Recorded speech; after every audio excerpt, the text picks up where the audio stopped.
So first is the deep awareness of your body.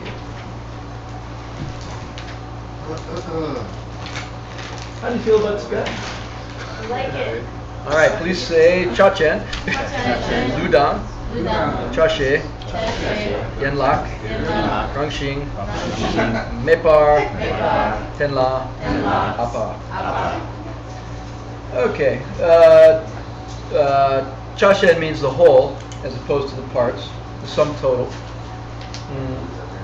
So if you're talking about the body, the whole is you, right? It's the whole body. And so then the parts would be what? Yeah, arms, legs, all the bits, right?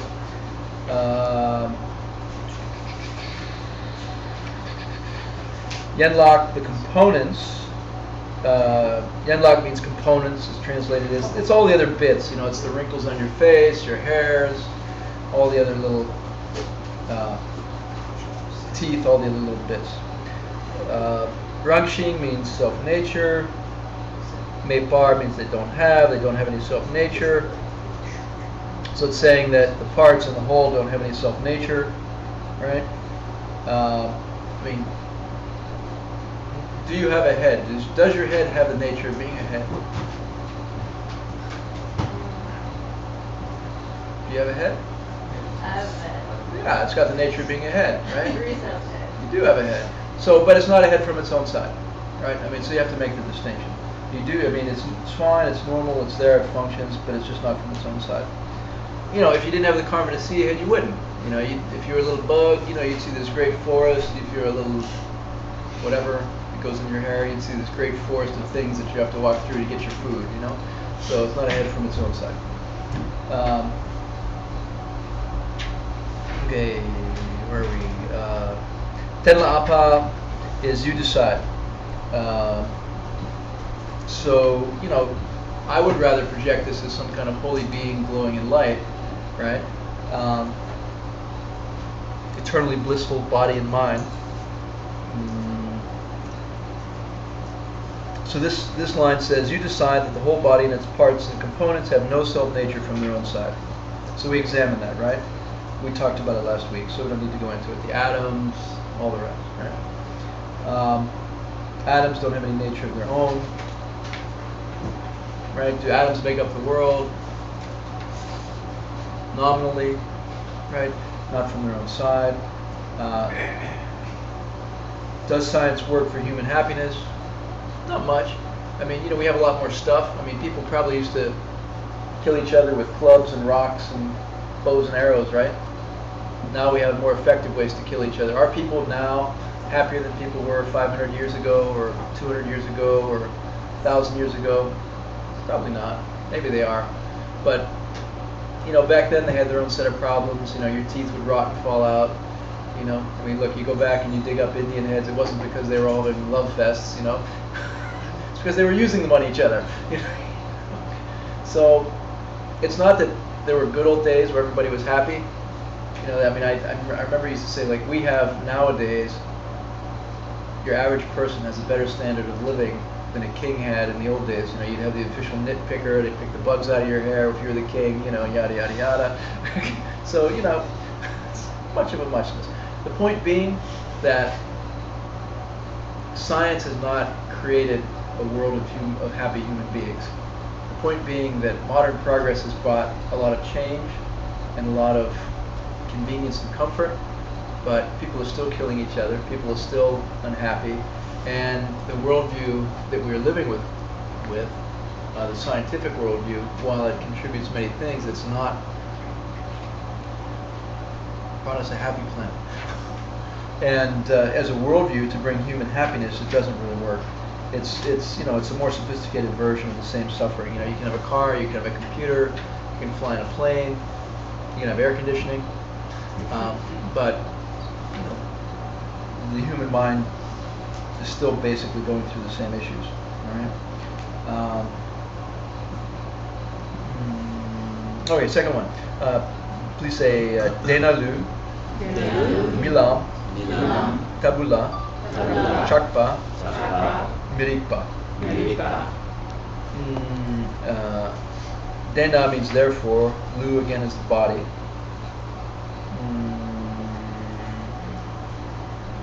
So they're saying therefore, because of the prior line, okay? So this is a continuation of the prior line. Because your body doesn't have any nature of its own, and because your parts doesn't have any nature of its own, okay? Then milam, it's a Tibetan word for dream. It's like a dream. Tabu means like, it's like a dream. Your body is like a dream. Chakpa means attachment. Mirikpa, it's wrong to be attached to that. It's wrong to feel attachment to your body because it's like a dream, because your body has no nature of its own, and because the parts of your body have no nature of its own. Okay? Saying, look, we've established that your body and the parts of your body don't have any nature and identity of their own. Therefore, to be attached to it is wrong because your body is like a dream. Okay? Now, you get into this dream thing in Buddhism, and again, there are a lot of misunderstandings. People say, oh, life is like a dream, your body is like a dream. I can do anything, because I can do anything in a dream, right? And, I can just do whatever I want with my credit cards and my job and my relationships, and it's all a dream. Nothing's real, no problem, right? You don't have to pay the rent. The collection agency will still find you if you think life is a dream and you try to live that way, right? Believe it. yeah, Bruce. Yes. You may be dreaming, but we're wide awake. It doesn't fly with you, right? I know, I hear you. I understand. So, anyway, a lot of people think, life is an illusion, life is like a dream, therefore I cut myself some slack and can get away with things, right? This is not what Buddhism means, right? This is not what the scriptures mean, okay? What it means is don't defend a body which is like a dream or a dream body. They're saying that the body that you're defending is like an illusion. It's no more real than the body you dream about in a dream. You dream about some beautiful person in your dream. You have the experience of it. You have the experience of this body. It's no more real than the dream body, right? So, now is it here? If you stick a needle in your arm, does it hurt? Yeah, of course. But it still doesn't exist the way you think it does. Okay? And so, defending a body that doesn't exist from its own side doesn't make any sense. How does the body exist? The body exists as a painful thing or a pleasurable thing based upon your past karma. If I have a wonderful, fantastic, pleasure-ridden body, happy, healthy, and all the rest, it's because of having done virtue in the past. Okay? And if I want to have a lovely, magnificent body in the future to the nth degree in paradise, then I certainly can't hurt other people for this body because it's not creating the cause for that. Okay? So that's the point here. They're saying, look, if you defend this body by hurting someone, then you're looking at your body the wrong way. You don't understand what your body is. You don't understand how your body exists. You don't understand the nature of your body. You don't understand the nature of your identity, right? So that's the illusion. And they're saying that, if someone hits you and you're willing to hit them back to defend your body, then you have a totally wrong perception. They're saying there is no such body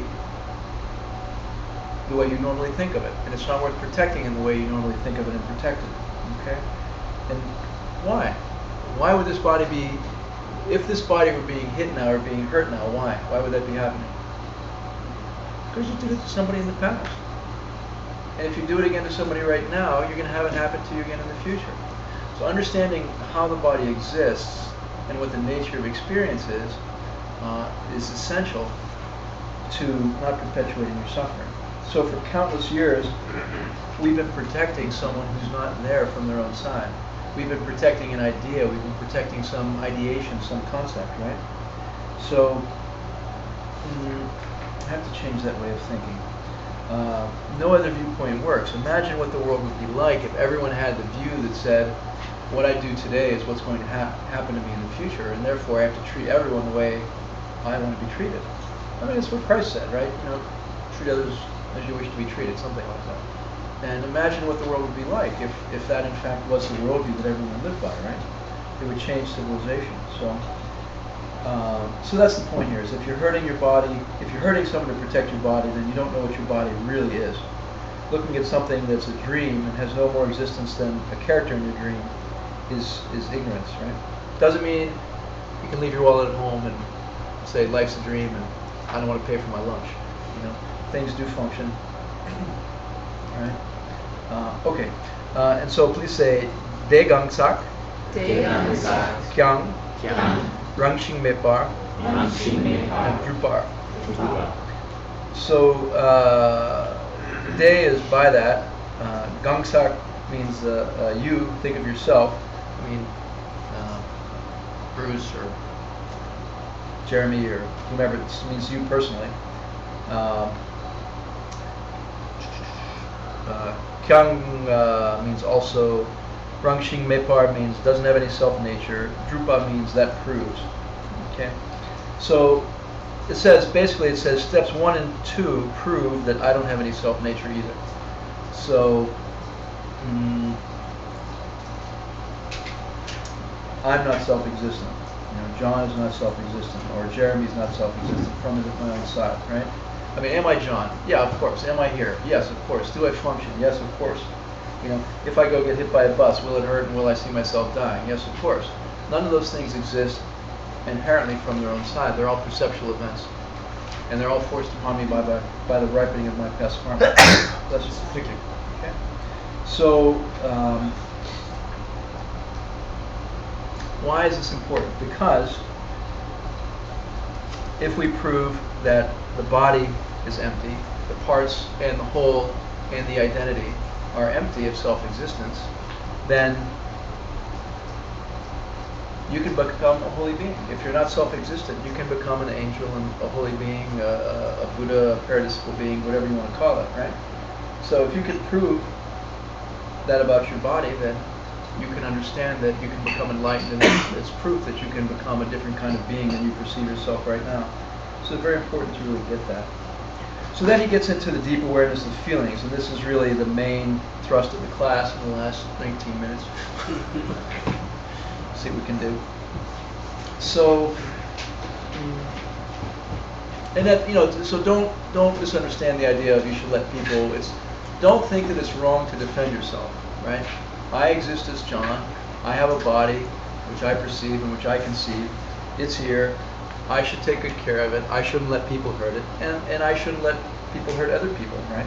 I have a responsibility to help other people, and the Buddha did it, and we should do it. You know, even if you have to take drastic action to protect yourself, you need to. It's not okay to facilitate harm and negativity in the world, or to allow it to be perpetuated upon oneself or others. As Bodhisattvas, we have a vow against that.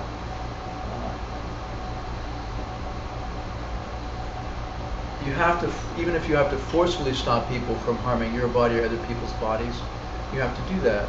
Why? Because you're stronger than them? No, because, out of compassion. Because you don't want someone to be hurt, and you don't want someone to suffer. It's not right to stop someone from doing harm with anger in your mind, right, or violence in your mind, or some other affliction in your mind. Some kind of hatred in your mind, because then you're just collecting negative karma also. You know, then you're both collecting negative karma. So we must stop people from engaging in harm to the best of our ability whenever we can, with compassion and with love and without anger and affliction.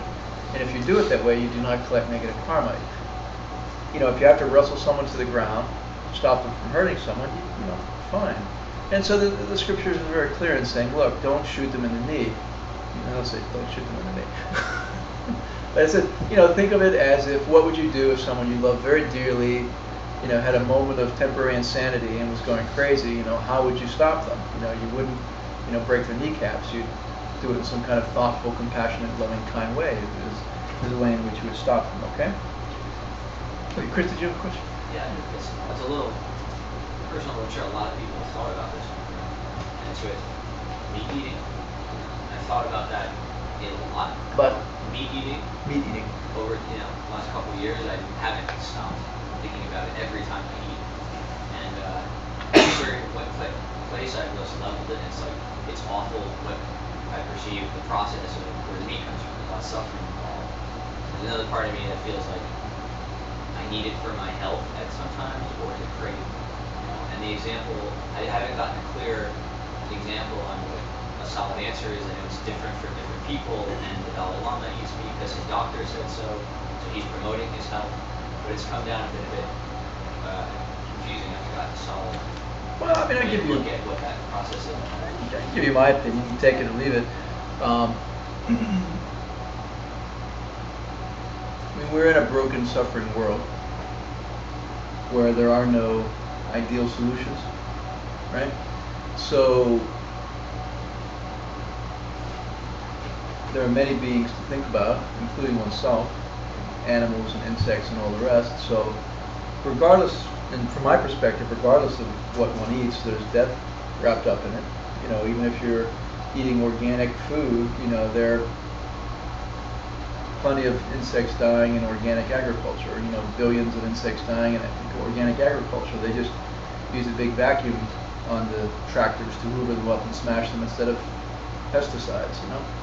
So it doesn't matter if all you eat is brown rice. They're still hoovering billions of insects up and smashing them and killing them. They're sentient beings, like cows are sentient beings. So there's the humane aspect, obviously. I mean, how much suffering is involved in the process of eating and harvesting the food and all the rest. And I think you have to just look at it in a practical, common sense way. Say, I can't eat anything without some sentient being being killed. I don't care if it's a carrot. Sentient beings are being killed. So, how can I be as compassionate as possible? How can I be as thoughtful and considerate as possible? And it's a personal choice, right? What do I need for my well-being and my health, and how can I not contribute to suffering? But I can't eat without killing something. It's just a matter of what gets killed, and in what way does it get killed. So, think about the bugs when you're eating your rice. They're getting killed too. I'm not being flip. It's just, it's very obvious that cows get killed when we eat beef. It's much less obvious that, trillions upon trillions of insects get killed when we eat vegetables. It's still, massive death. So it's just the nature of the realm. So, intention, mindfulness, and all the rest is very important. Right? Yeah. Okay. Examining the emptiness of your feelings. Did we do the line? Sorwo? No. Please say Sorwe. Sorwe. Nowo. Nowo. Rangshingi Drupa. Rangshingi Drupa. Gakpe. Gakpe. Okay. Sorwe is of feelings. Nowo is their essence. Rangshingi Drupa is have their own self-nature, and Gakpa is we deny. We deny that the feeling itself has any nature of its own. Okay. So if I feel angry, right? Does the anger exist from its own side? Is there anger there? Does the anger exist? Same as anything else, right? It comes up, the mind slaps a label on it, something comes up, the mind slaps a label on it, we call it anger, and it exists for us as anger. Okay?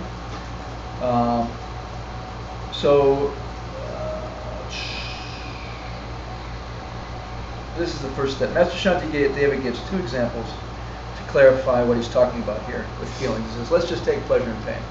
Let's just keep it basic, What about pain? Does pain exist from its own side? Take pain as a feeling. Does it exist from its own side? Well, if it did, it would never change. Because if something were self-existently pain, it would always radiate pain. It would always be pain. Pain would be its very nature. It can never get less. It can never get more. It can never fluctuate. Right?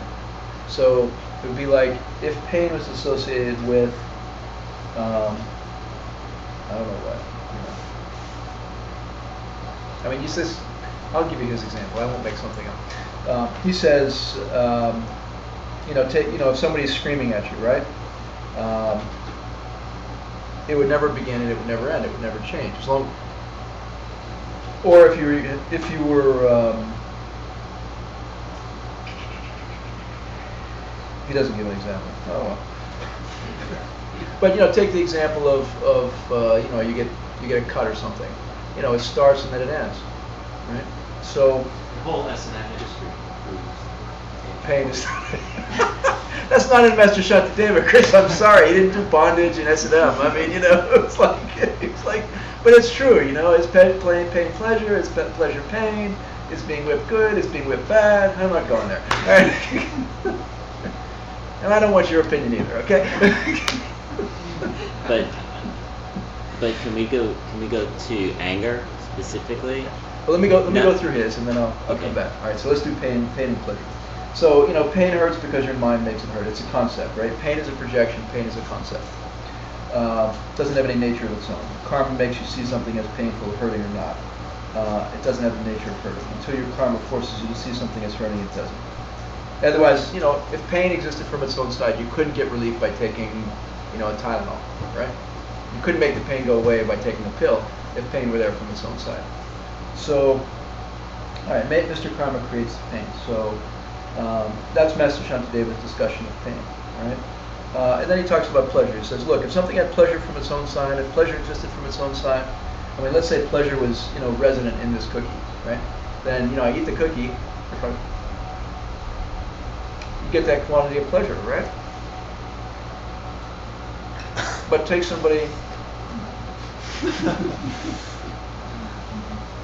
Enjoy the pleasure. He says, look, if pleasure existed from its own side, take somebody who's having intense suffering, maybe a mother whose child has died who has intense grief and suffering. If happiness or pleasure existed from its own side, you could give them this pleasurable object, and immediately they would have pleasure, and their pain and their grief would stop, or be displaced, or however you want to describe that, right? But it doesn't work that way. It's not like you just, somebody whose child has just died, and you give them a cookie and they feel pleasure all of a sudden. It doesn't happen. There is no self-existent pleasure associated with anything. If pleasure felt good from its own side, when you gave them the pleasurable thing, they'd be 100% better, right? So every experience in life fluctuates. So there's this thing in Tibetan, it's kind of a joke in Tibetan, it says, if you get 100% pleasure from a cookie, you should eat 2 cookies, because then you get 200% pleasure. Then you should eat 3 cookies and you have 300% pleasure. And you should just keep on going. You'd be blissed out. Unfortunately, it doesn't work that way, but I'll eat it anyway. All right. So we know it's not the case.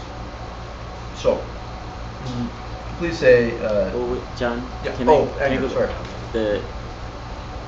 It seems like those examples are getting to the third part of the heaps, where we've had the feeling and now we're labeling it. The cookie is a pleasurable feeling, but it's not really getting to the feeling. The feeling is, this tastes good, whether it's this cookie or that or the pretzel or whatever it is you're eating. There's this feeling that arises, the emptiness in that feeling. Like, how do we get at that? What do you mean get at it? Well, okay, I understand. The cookie's not going to last for long. But there's another pleasurable feeling that's going to come along, and that feeling arises, and before that anger or joy arises, or as it's arising, before I've labeled it, it seems to me it is self-existent. I mean, it As seems you're to me, experiencing, right? right? Because you're experiencing it, and then I'm labeling it, oh, chocolate cookie. Oh, friend I haven't seen in a while. Oh, but that joy, whatever that is, or the anger specifically,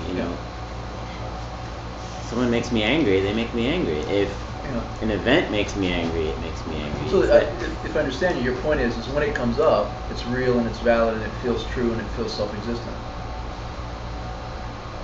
Yeah, it feels the same. Whatever the event that creates the arising feeling is real. either anger or it's Yeah, joy. it's a valid. How real do you get to experience, those, right? the Yeah. emptiness of those things? Well, and that's the point here. The point is that look, feelings pop up, and there they are. And it's a training. It's a process of training where you think about it and you analyze it and you say, oh, and we have to go through it, but saying, think about every aspect of the feeling. Think about every dimension of the feeling. Remember they overcome. You have to be able to intellectually overlay or insert your reasoning into the feeling. And you have to inject your understanding at some point into the process to interrupt the process. You see? Because to the untrained mind, you're on autopilot. You know, we have a deep groove and a deep habituation where when something pops up, it's in control, right? An affliction comes up, a feeling comes up, it's dominant, it's in control, it's running the show, okay? From the perspective of Buddhist training, we have to habituate ourselves and condition ourselves and discipline ourselves to be able to have a meta position, you could say, to be able to go, I see what's happening, and let me step in here and change, interrupt the process, and change what's unfolding, or direct what's unfolding, or steer what's unfolding, or stop what's unfolding, right? So it is completely natural that when you get angry, you're angry. I mean, by definition. But how much intellectual control do we have? How much rational oversight do we have? How much capacity do we have to watch and inject ourselves into that automatic process? I almost want to say autonomic process, you know. And that's really what we're talking about, because left to its own devices, our habits will run our lives. And that's, I think, really what you're talking about, is we've got all these habits. We've got all these emotional reflexes. We've got all these emotional habits. And they come up and they run our lives. Well, that's exactly what we're talking about. And Master Shantideva is saying, yeah, they're running your lives and they're just suffering after suffering after suffering, and every time it runs your life, you cause more suffering, and every time the emotions come up, then there you go, creating more suffering, and it's suffering in the present, it's suffering in the future. And cut that shit out, you know? I mean, you gotta stop it. And the way you stop it is by thinking about it a lot. Study, it's, you know, listening, contemplation, right? And application. And it's saying, I think about it, I think about it, I think about it, I get clear on what I'm supposed to do, I've trained myself clearly in what I'm supposed to be doing, I know what I'm supposed to be doing, and now I'm just going to keep trying to do what I'm supposed to be doing. Time after time after time after time after time, all day long, every day, day after day, week after week, year after year, and you know, after like however long, it changes. It's hard work. And you know, you have to be willing to do the hard work, and it's frankly easier to be inattentive and lazy than to be aware and effortful. And it's just a lot of hard work, and it's just what it is. It's to just wrestle with oneself over and over and over again. It's a lot of energy, it's a lot of effort. You know, just for a payoff down the road, right? It's uncertain even, perhaps.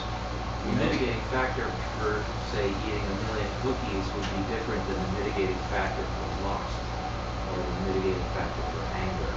So there's going to be different tactics, as you wish, for each individual afflicted.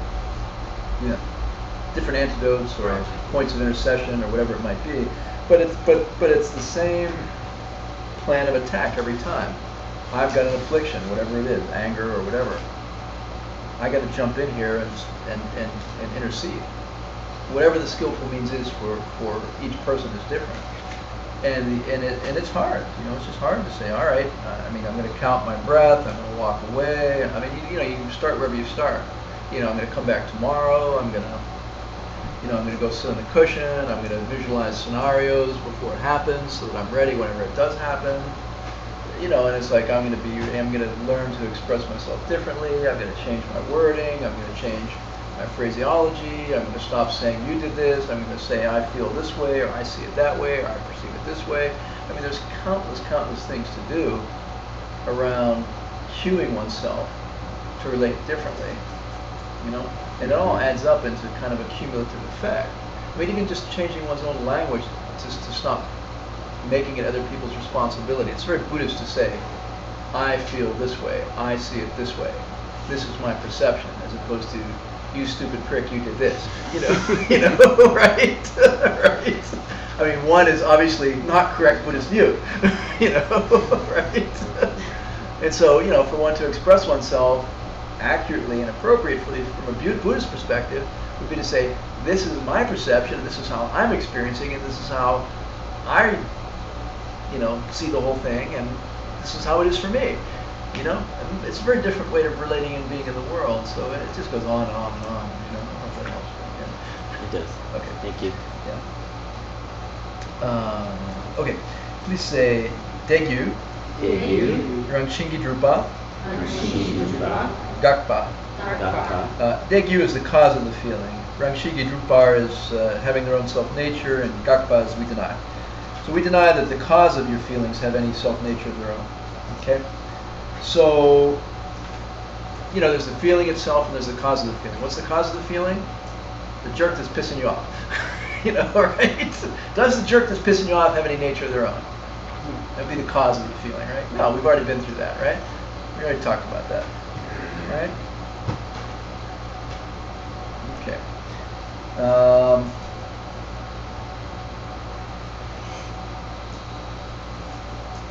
right. So Master Shantideva goes into, he breaks that down further. He says, look, three things have to come together for us to experience something, whether it's pleasure or pain. There has to be an outside object. There has to be an organ perceiving it, you know, hearing somebody yell at you or seeing somebody diss you or whatever it might be. And then there has to be awareness of the sensation. So you essentially have, you know, subject, object, and interaction. I mean, if you don't have somebody dissing you, or you don't have the sense organ taking it in, and you don't have the awareness of what's going on to register it, then you don't get a result. But if all three of these things come together, then you experience the cause of your feeling, right? And so then he breaks it down and he says, well, let's look at these three things. Let's look at the emptiness of these things. Because if these three causes come together, then you definitely are having a feeling about some object, right? If you have an outside object that you're perceiving, and you have the sense taking it in, and you have the awareness of it, there's definitely something being registered in your mind, and you're definitely getting a feeling. So he says, okay, let's look at the emptiness of these three things, right? He says, is the outside object self-existent? We've already done that. Obviously not. And the boss is not self-existent. The person pissing you off is not self-existent. We've already been around that ring. And then what about the sense organ that's perceiving it? Is it self-existent? You know, like take any one of your senses. Is your ear self-existent? No, because if it were, it wouldn't change. It would always be the same. You wouldn't lose your hearing. The ear would always hear in the same way. Obviously, the ear is not self-existent. Same with all the other organs, sense organs, right? Is your awareness? Is the awareness of the sensation self-existent? You know? No, because if it were, I could just have awareness of a milkshake, and I'd have a milkshake. You know, awareness would be enough to experience something. So the consciousness, if I have the idea I want a milkshake, and consciousness were enough for a milkshake, I have a milkshake whenever I want a milkshake. So he says the causes for having a feeling, none of them are self-existent. The feelings themselves are not self-existent. The causes of the feelings are not self-existent. Okay? All right. Now then he talks about the object of your feelings, and he says, all right, so please say Demikul, Rangshingi Drupa, Gakpa. So Demikul is of feelings, Rangshingi Drupa is having a nature of their own, and Gakpa is we deny. We deny that the object of our feelings are focused on has any nature of its own. Right? So that's the outer object. We talked about that. What's the first one? The feeling itself. So when we examine the emptiness of the feelings, the first thing is the feeling itself having a nature of its own. We said no. Then the second thing was the causes of your feelings. Do they have any nature of their own? No. And then the outer object of our feeling. Does that have any nature of its own? The jerk that's yelling at you? No. Right?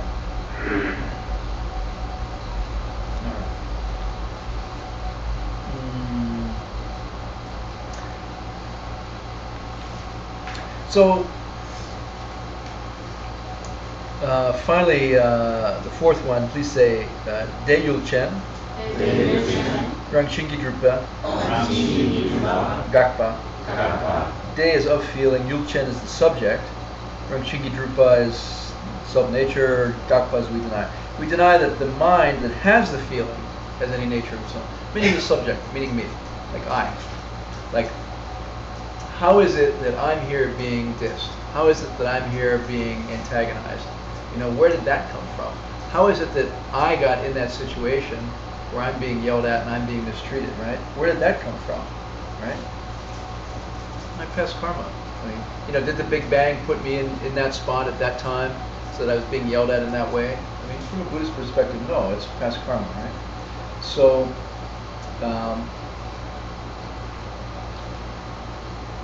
so all of these things, we're talking about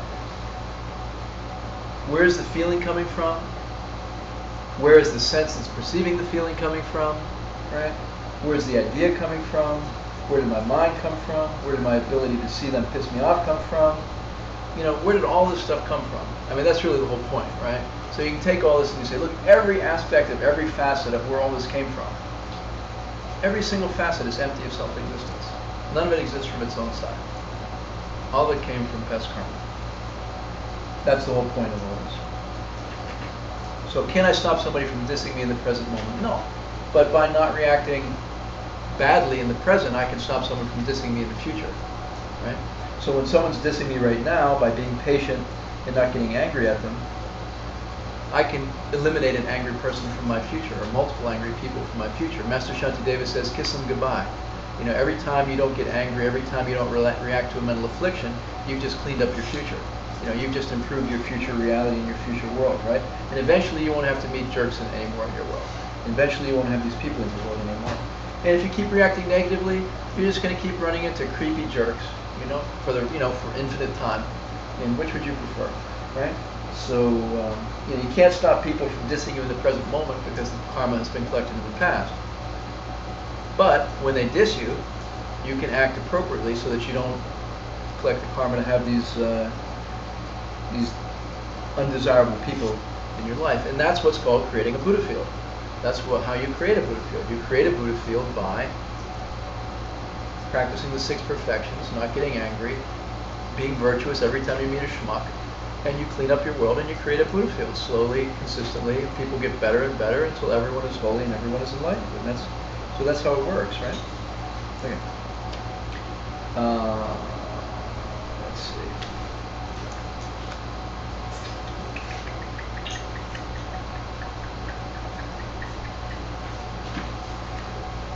I mean, if you try it, what's the worst? I mean, there's no proof, right? No proof. But what's the worst thing that can happen? You try it, you stop feeling lousy. You try it, and you stop spewing negativity into the world. So, you know, Buddhism would say, look, you don't expect you to believe it. You have to check it out. Try it. Maybe it works, maybe it doesn't. The only way to know is to try it, right? And, you know, your downside is you won't feel as lousy. So, not such a bad downside, right? All right. So the last thing we need to talk about is sakche. Please say sakche. Sak is impurity, che is has impurity, and sakme is doesn't have impurity. So this is the difference between the way a Buddhist sees things and the way that Buddha feels and the way that we feel, right? So it's not the case that we're supposed to just have equanimity and try to tolerate crap. Our goal is to prevent lousy things from happening by eliminating that karma, right? Eliminate the negative causes of suffering and eliminate suffering. So a Buddha has already done that and has a pure awareness all the time. They see the emptiness of everything all the time and they experience everything as pure all the time. Unfortunately, it's not the case for us. Most of what we perceive is a mixed karma, is an impure perception where it's impossible for us to have a complete, pure, blissful experience. So everything we experience, even the good things, are mixed with some kind of negativity in one way or another, or some sort of limitation in one way or another.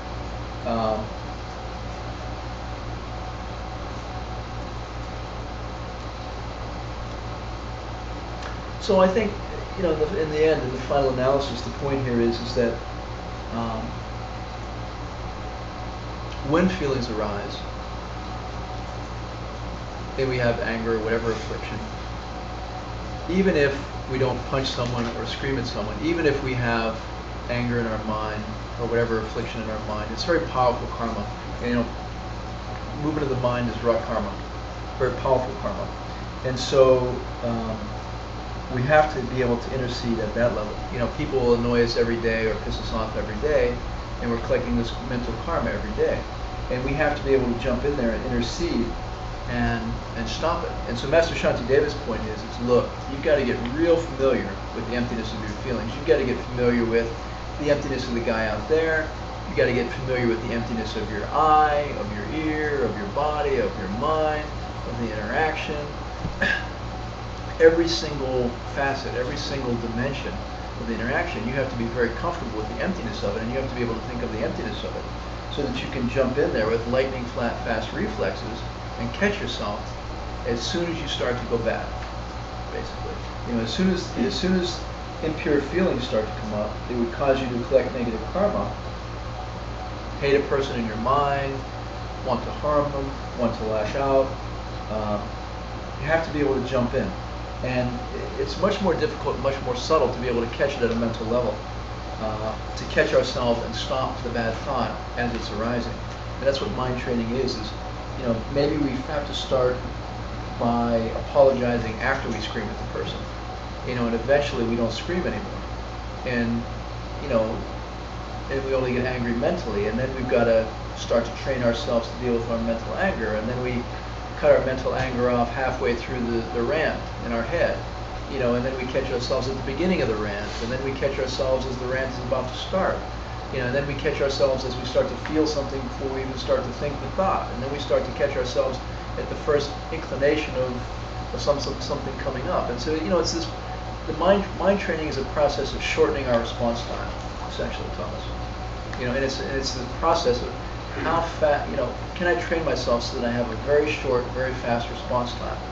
And Master Shantideva is saying, to really effectively do that, you've got to be clear about the emptiness of every single aspect of what's going on around your feelings. The emptiness of the feeling itself. There is no anger there from its own side. Anger doesn't exist from its own side. There is no jerk out there from its own side. I don't have a body and I don't have a mind. There's no body and mind here from its own side. There's no ear from its own side. And there's on and on and on, right? So that's the point. Understanding emptiness is thousands of times more powerful than misperceptions that we have. So, by understanding emptiness, you have a very, very good chance of putting an end to all mental afflictions. And if you have an opportunity to receive a true initiation and authentic teachings in the higher paths, the tantric teachings, then it's an incredibly rare and powerful and sweet opportunity, and you have a chance to end all suffering in one lifetime through those more powerful methods. But you've got to really do it properly, and you've really got to understand it all. And it's all very sweet and it's all very beautiful, but everything in its time and everything in its place. So, Master Shantideva says, focus on your feelings. Focus on every dimension of the emptiness of every sense organ and person and interaction and impulse and everything else, and look at its emptiness and change the reaction from afflicted and negative to virtuous and okay, great. Ike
By the power of this goodness, may we instantly put an end to every mental affliction within ourselves.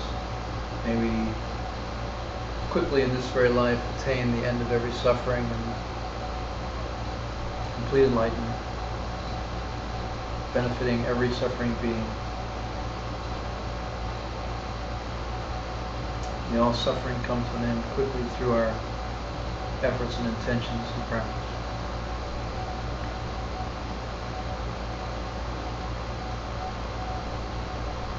See the holy being at your crown enter into your heart and bless your monastery, giving you realizations and capacity, blessing your being.